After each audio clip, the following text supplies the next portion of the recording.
शहर के एक कोने में स्थित छोटा सा कस्बा शांत और निर्दोष दिखता था, लेकिन अंधेरा छाते ही वहां का माहौल एकदम बदल जाता था।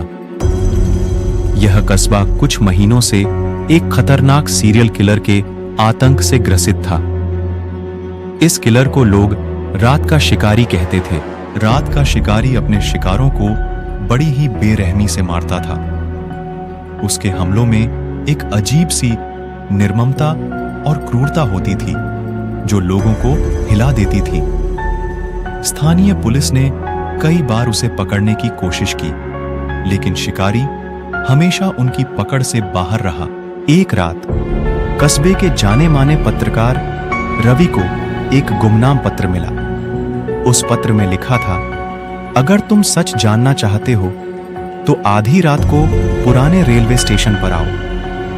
रवि को पता था कि यह एक जाल भी हो सकता है, लेकिन उसके पत्रकारिता के जज्बे ने उसे वहां जाने के लिए आधी रात को रवि पुराने रेलवे स्टेशन पहुंचा। वहां का माहौल भयानक था। चारों तरफ सन्नाटा और अंधेरा फैला हुआ था। अचानक एक काले साए ने उसे पीछे से घेर लिया। रवि ने जब मुड़कर देखा तो उसकी आंखें चौंधिया गईं। सामने वही किलर खड़ा था जिसे लोग रात का शिकारी की आंखों में एक अजीब सी चमक थी। उसने रवि से कहा, तुमने हिम्मत दिखाई है यहां आने की। मैं तुम्हें एक मौका दूंगा। अगर तुम मुझे हरा सको तो तुम जिंदा बच सकते हो। रवि ने साहस जुटाया और शिकारी से पूछा, तुम ऐसा क्यों कर रहे हो? शिकारी ने एक भयानक हंसी के साथ जवाब दिया, मुझे लोगों की पीड़ा और उनकी चीखों में आनंद आता है। यह मेरी आत्मा की भूख है।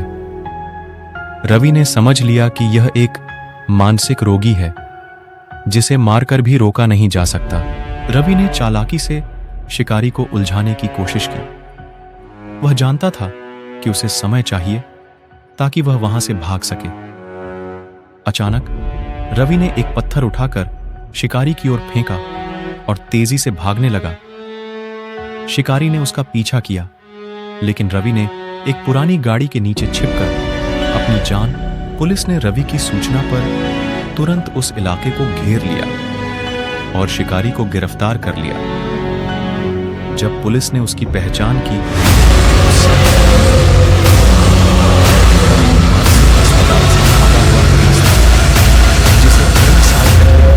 एक खतरनाक मनोरोगी घोषित किया गया था।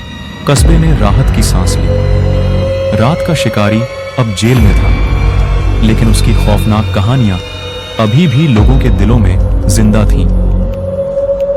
रवि ने इस घटना को अपने लेख में लिखा और उस लेख ने पूरे देश में तहलका मचा दिया।